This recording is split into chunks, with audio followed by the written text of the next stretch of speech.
दोस्तों, जेके मानव मंत्रा एक नई शुरुआत के साथ आपके सामने आया हुआ है।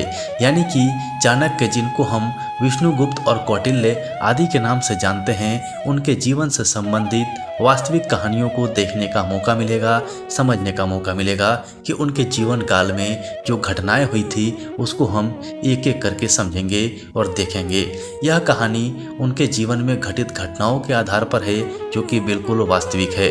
कहानियों को पढ़कर आप उनके जीवन में घटित घटनाओं को भली भांति पहचान सकते हैं, उससे परिचित हो सकते हैं। तो आपसे रिक्वेस्ट है, सारे पार्ट को एक एक करके देखिएगा। हम हर एक पार्ट के अंदर में उनके जीवन में घटित हर एक कहानी को लेके आएंगे, जो आपके सामने पेश होगी और उनके जीवन में घटी घटनाओं को आप विस्तार से समझ पाएंगे। दोस्तों, आचार्य चाणक्य तक्षशिला के आचार्यों में से एक थे, जिन्होंने तक्षशिला में प्रधानाचार्य पद भी संभाला था। यह कई क्षेत्रों तथा विषयों में प्रसंग है। इनकी तीव्र वृद्धि का परिचय हम अखंड भारत के निर्माण के रूप में भी देख सकते हैं। आज भी आचार्य चाणक्य द्वारा अपनाए गए पद्धति पर देश कार्य कर रहा है। दोस्तों, हम कहानी के माध्यम से जानेंगे कि उनके जीवन में कैसी घटनाएं घटी, उस घटना से उन्होंने क्या सीखा और हमें भी आज के समय में सीखने की जरूरत है। तो फ्रेंड्स, आज की वीडियो में हम पहली कहानी के बारे में बात करेंगे, जिसमें राजा के घमंड को चाणक्य ने चूर किया था। एक समय की बात है कि आचार्य चाणक्य अखंड भारत की रक्षा के लिए एक राजा के दरबार में पहुंचे। राजा बेहद ही अहंकारी और स्वार्थी स्वभाव का था, किंतु आचार्य चाणक्य जैसा कोई विद्वान उनके दरबार में आए, यह बात वह अपने गर्व के लिए समझ रहे थे। राजा आचार्य चाणक्य के आगमन से प्रसन्न था। उसने आचार्य चाणक्य को उपहार के स्वरूप एक रत्न जड़ित यानी कि हीरे मोती लगे हुए बेशकीमती तलवार आचार्य चाणक्य को देने के लिए प्रस्तुत किया। आचार्य चाणक्य के ज्ञान और भविष्य दृश्य से धनी, उन्होंने प्रसन्न मुख से राजा के स्वागत का आदर किया, धन्यवाद किया।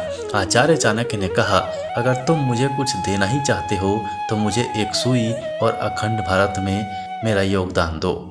यह तलवार मेरे किसी काम की नहीं है। सुई फटे हुए कपड़े को सिलना जानती है, तलवार का कार्य खंड खंड करना है, इसीलिए यह तलवार मेरे काम की नहीं है।